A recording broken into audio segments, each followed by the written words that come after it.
So thank you so much for inviting me, and thank you for these really nice talks. I am the odd one out, right? Not only because I'm representing academia, but I'm also making no money, right? This is what academia is very good at. We don't do it. We are very special in that way, that we are specially positioned to be genuinely neutral, right? And that means that we've got bad shoes, but we also are very useful in other ways. And I'm hoping that you can understand that by the end of today, we do have a role in creating trustworthy and implementable AI in clinical practice, and that we have a very important role, and that we need to scale that role, especially as these models are getting bigger and bigger and more impactful in very high impact settings. So I'll be focusing on two of our projects that we have here. One is called Meditron, and the other is the MOOVE, as they're quite emblematic of what we are doing. So Meditron is just basically a pipeline for medicalizing any, and again any because we are neutral, open because we are academia, LLM.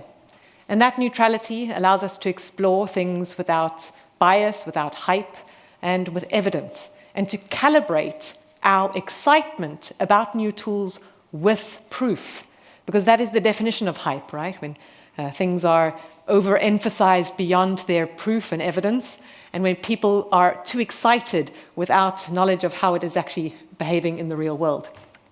Just before that, we're also going to be speaking about the MOOVE, which stands for massive, because we need to be big now, right? These models are very large language models. These are big things. They can answer any question. You can ask anything and they will give it to you, and there's no limit to it. And we have to then validate these tools with that same massive permutation space. It's open, of course, as usual, and it's an online validation and evaluation platform.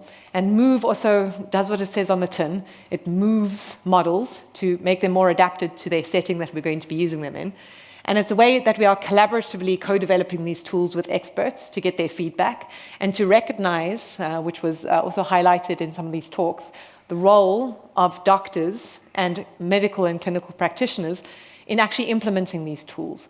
To not be replaced, but to actually interact and to understand workflows and to understand that they have the ultimate role of using these tools and trusting them. So we have to co-develop.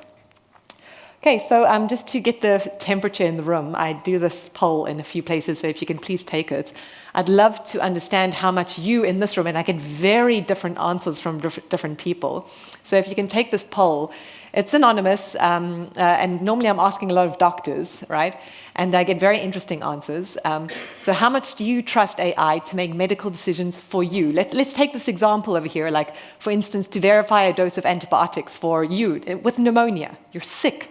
You're really sick. The doctor's allowed you to go home, right? But you can't really read what's on the thing, and you're, what is the dosage? Which should I take? Are you going to trust ChatGPT, for example? Would you trust it not at all, as much as maybe a freshly graduated medical intern that's at the hospital? Maybe as one with 1 to 5 years of experience? A senior one, as much as your granny, who's not a doctor, right? Or some other kind of non-medical friend? Google is best, or even more than myself. You can choose whichever one you want. Let's go and see the results quickly. Right? So I think it's this one over here. Let's have a look. And we see that most people would actually trust it as much as a medical doctor with between 1 and 5 years, and some with as much as a medical doctor with about 1 year, and many more than themselves.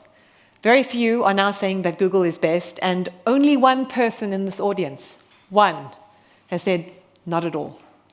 This has changed almost 100% from how it used to be when I was in this game about 10 years ago.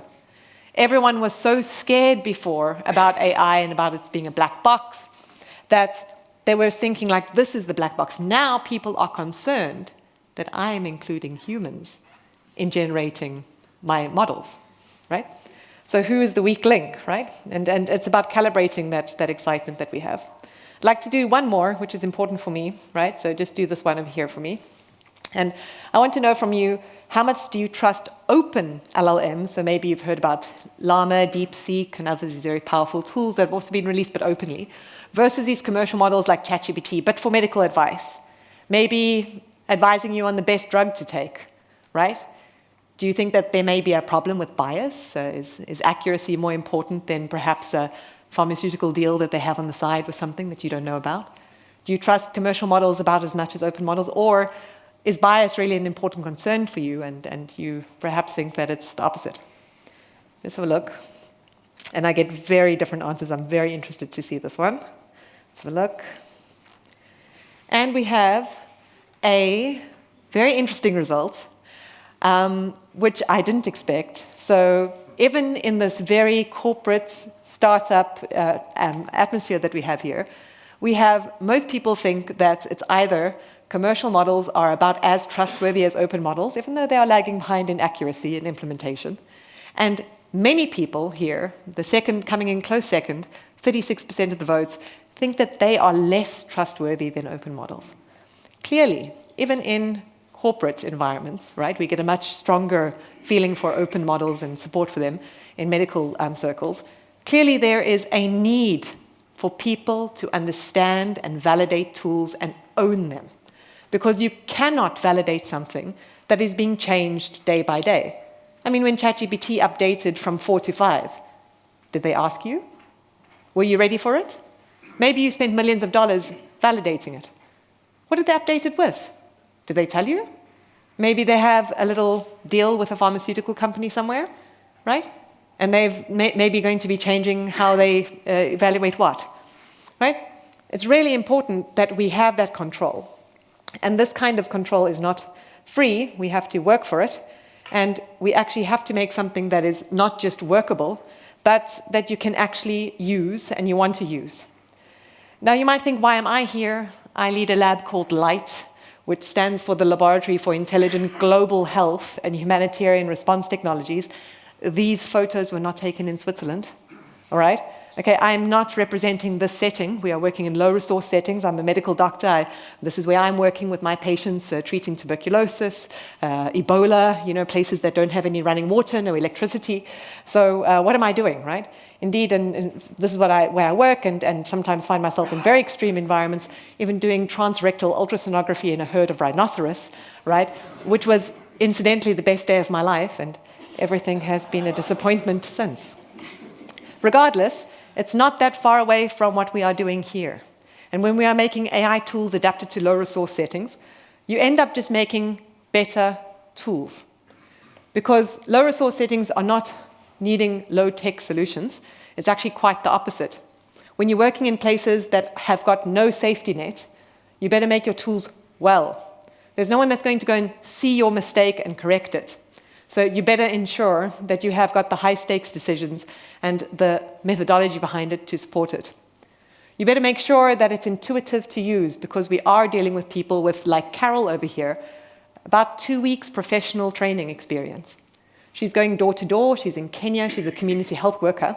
And here she's speaking with a patient who has just had a stroke. And his wife is actually quite concerned, and she wants to know what a stroke is. Well, Carol doesn't know. So what did she do? And this is in October last year, way before people were using it in even Switzerland. She asked ChatGPT in her own language, voice to voice actually, I just kind of recreated it here. What is a stroke? I'm a bit worried. What should I do? And ChatGPT came back in her own language and told her a very reasonable answer. And it's a better answer than I could have ever given Carol, not because I don't know what a stroke is, but because it was in her language, at the time that she needed it, and in the place that she needed it. And that means just it's unimaginably valuable to have that in these kinds of settings. And it didn't stop there. She could ask about the blood pressure that she was trained to take and whether it was high or low, and the answer was correct. And when she was going through her checklist and she saw, hey, are you taking your blood pressure medication, sir? Because this is high, and you're supposed to control your blood pressure when you have a stroke. He said, of course, I'm taking my blood pressure. She's on the table. And all I had to do was give Carol a little nudge and say, Caroline, how do you know that that's the right medication? Well, and she said, oh, I don't know, but I'll take a photo. So I uploaded it to ChatGPT, asked if it's my blood medicines, and got a result that said, no, your retinol is actually loratadine, And it is not high-level medication is actually continuously an relationship. And just then and there, in October of last year, she was able to change care simply with the provision of information. The most powerful thing that you can possibly give to any patient in the world, and especially if the information is in the right form, at the right time, and at the right place. And whether you're in Switzerland or in Kenya, this does not change. And it empowers patients to know it if they have it in their own hands. So what we are doing is trying to make sure that we are making these tools, it's what we do here, and scaling them in a way that I think wasn't really feasible before these big tools came out. Academia can play a role in making sure that we have scalable evidence. So we try to collect the data that's needed to make these kinds of tools and ethically manage that data to ensure that there's no ownership or proprietary information lost from the individuals that we are taking it from. And then we make the models over there, and over there we kind of like, then when they're good enough, we allow ourselves to fail, right? We can test anything, and if it doesn't work, we only advance things that we care about, and we can go back into the field and test them. So we go through this extreme openness and neutrality approach where we try to make everything of this like pathway agnostic to the model, for instance, agnostic to where the data is coming from, as well as the environment that we want to test it in, so that people can use it across different use cases. And I'll give you an example. So here, for example, when we are testing our models in the field, we don't just make a trial where it's like testing one thing in a certain place. We do what's called a platform trial, where we're trying to make something that is a perpetually expanding trial, where we have several, where we can actually take one trial template and allow someone from various different countries to then add in an annex, and they can follow a single template in different places, as well as with different use cases. So we have 2 of these platform trials that are ongoing in a few countries in Africa, as well as in Switzerland.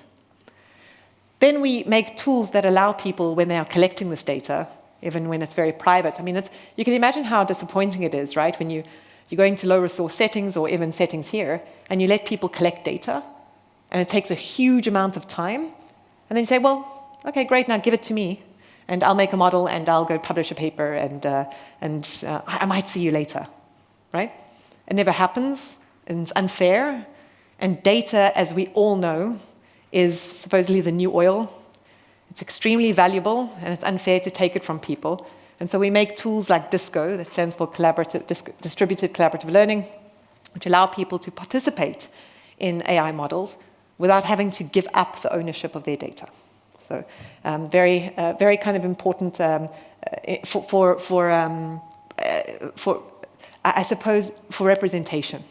Because if you are disincentivized to share your data because you can't afford to do it, you're not going to get represented in the models. So for us, it's very important.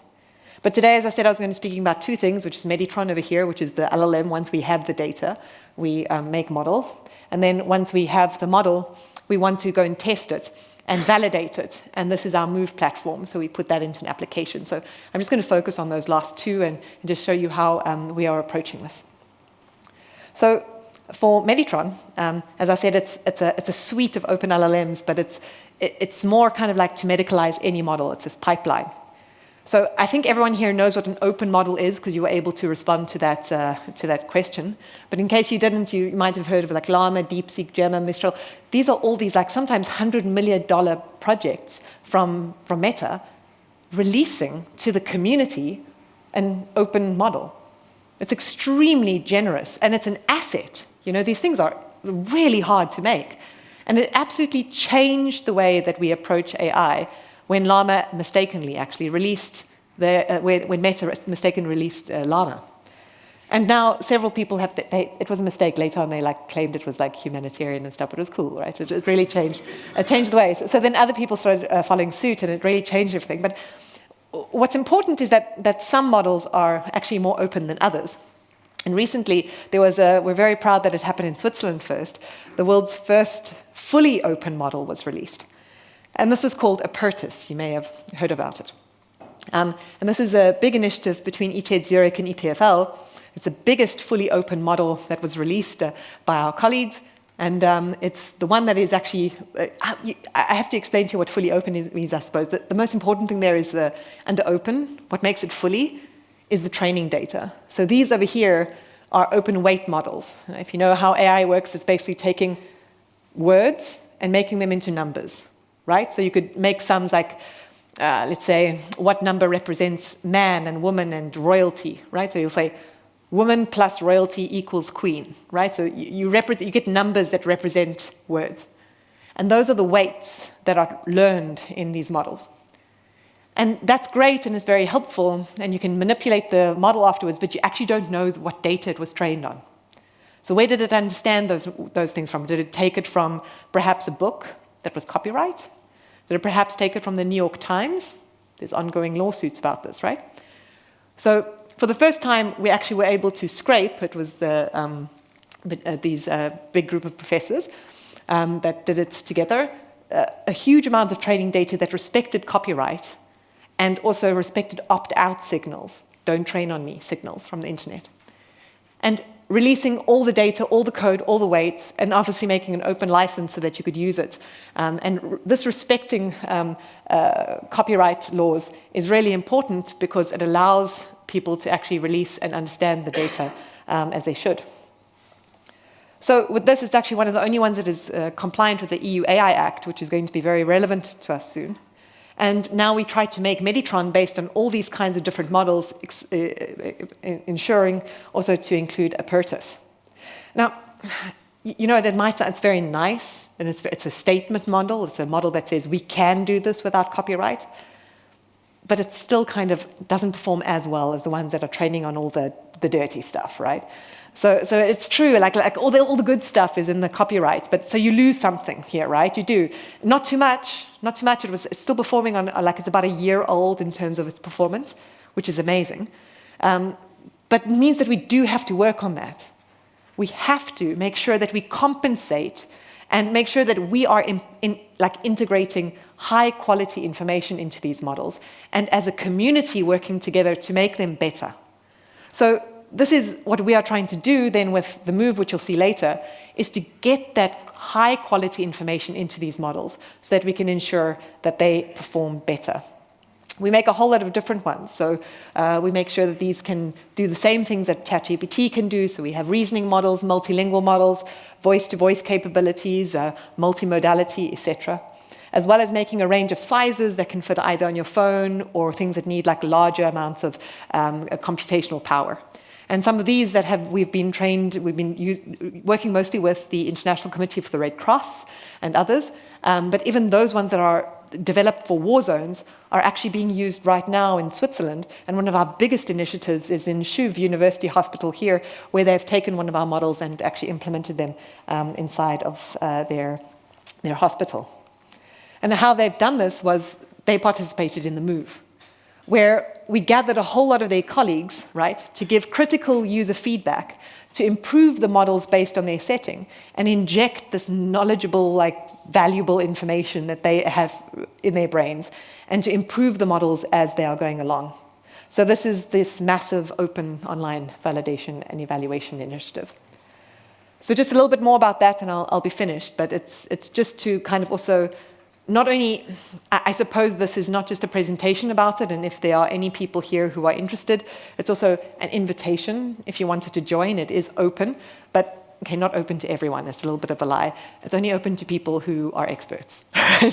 We don't want your teenage kids coming and telling us about titrating diabetic medicines and stuff, right? We want only high quality stuff, but basically, what we're doing here is we accept that the data that we're putting into our models is maybe not great or doesn't exist, like in our places this may even be in some hospitals in Switzerland. It's still paper-based. But we have to accept that the models are just not going to be good enough. So what we do is we just accept that it's an imperfect model for our setting. We try our best to make it good. But what we do is we adapt it through use, guarding the value of these extremely expensive models that take millions of dollars to make. And rather, instead of retraining the wheel each time we are unhappy with a model, we rather just nudge it. And we nudge it with what? With expertise. We nudge it with feedback, with criticism. And in so doing, those little fingers that are pushing it there become more vigilant about when the model works and when it fails. And so this is what we're trying to do, and we've gotten really good feedback from it, taking the best expert-created guidelines we can, making Meditron as good as possible, but it's never going to be perfect, and then trying to adapt it through use and making these adapted models for all the different places that we are working in. So I won't get into too much detail, but just for some fun, we can say how good these models are working. And, you can go and look at like the USMLE exams that doctors are passing to become a doctor, right? And even a year and a half ago this was about that old, these results. These models were passing the USMLE exam more than the average that doctors get, right? These are old results already. But we all know that medicine is not multiple choice, right? We don't have patients coming to us and saying, I think I have A, B, C, or D, right? And indeed, if we tell models, it's very interesting. If you give models A, B, C, or D, they learn A, B, C, or D. Take yourself back to when you were writing these exams as a kid, and you didn't study properly, and you don't know an answer, you really don't know one, what you're going to choose. I saw it there, C. I heard you. Everyone wants to choose C. They know there's some pattern that C is going to be the right answer. And it's true. We have some patterns in how we are making these tests, and the models are much smarter than us, and they know. And if you actually go and change, like you put A, B, C, D, or E, and E is like none of the above, the models get confused. They don't know anymore. So they start to learn shortcuts. And when this Goodhart's law is very important, when a measure becomes a target, it ceases to be a good measure. They start to just learn A, B, C, or D, and they don't really understand the logic. And that's why we have to put our models to the test in more scrutable ways and make it hard for them, right? And when it's hard for them to do something and we surprise them, we get a much better understanding of how they work and when they break. So, some places are just not represented in these medical scenarios either. And these are the extreme ones that I'm working in, which we need to have more representation, where our patients, 80% of them sometimes first seek care at a traditional healer before coming to us, right? And they're taking medicines that we've never seen before, most of them being laxatives, right? And we can laugh all we want, right, at this. These are two outside of our hospital that we're at. It becomes very reasonable to take these medications when this is the alternative, right? There's no queues in those other places, right? But it also means that all of these patients come to our hospitals with baseline diarrhea, right? Because they've all been taking the stuff. Things mean something different in different locations. And we need to represent that in our models. And we all have our own fake news, right? So here is Dr. Rashid, who was giving out flyers at the traffic lights, and he cures all sorts of stuff, right? All sorts of things. Like you can read up there like some very interesting services that he's providing. But these kinds of things are the questions that people will ask in our setting, right? People will ask these things in our setting because they believe that this is what they've been exposed to, and so we have to actually calibrate our large language models to finish sentences in the way that our patients understand their own medical environment. And we can laugh at these settings, but I can tell you some of the patients in Switzerland and the healthcare practices that they have, right? Sometimes I'd prefer to follow Dr. Rashid. So basically the principle is, you gather your colleagues in hospitals. They've been doing this in SHUV, where we had 23 services participating. They ask chatbots really difficult questions. It's super easy and obvious, right? And then they correct the answers, and in so doing become vigilant about how they break. And then they can actually just claim their rewards. It's open. They can take the data for themselves, publish their findings, really cool publications already coming out. And then we take that information, feed it back into the model, and give a chatbot for their setting. Now, SHUV has got their own chatbot, and it works so well that it's actually 70% preferred from the previous one. And they see the returns, and they want to use their own model instead of others. So we have quite a few people who have been using this. We've got over 20,000 expert questions or scenarios that are being tested with over 200,000 expert evaluations on those. We're testing about 15 LLMs, but you can bring in your own. We're across 11 countries officially, but quite a few other expert networks that are global. And we have a national program that we're rolling out in India called Praman with the MOOVE. And this is for evaluating all of the models that are in the different languages there, right? And these clinical trial sites is when we take a step further, and we don't just like test it with hypothetical questions, but we actually see how it works in practice to get evidence on how these tools are actually working and if they are influencing patient care in a tangible way. Last slide, just some take-home messages. We need to calibrate our trust with evidence.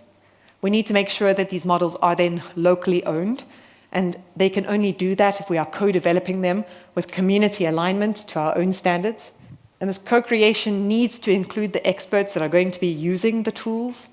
And this actually brings value to companies that want to make their own tools or deploy them because it makes them accountable and transparent through public oversight. And it allows us to ensure that these models are continuously learning because learning is baked into how they are being deployed. And finally, we have adapted tools that are then representative of the evaluation that we are giving them on a day-to-day basis, on a case-to-case basis, and getting continual feedback that allows us to ensure that our trust is also evolving over time.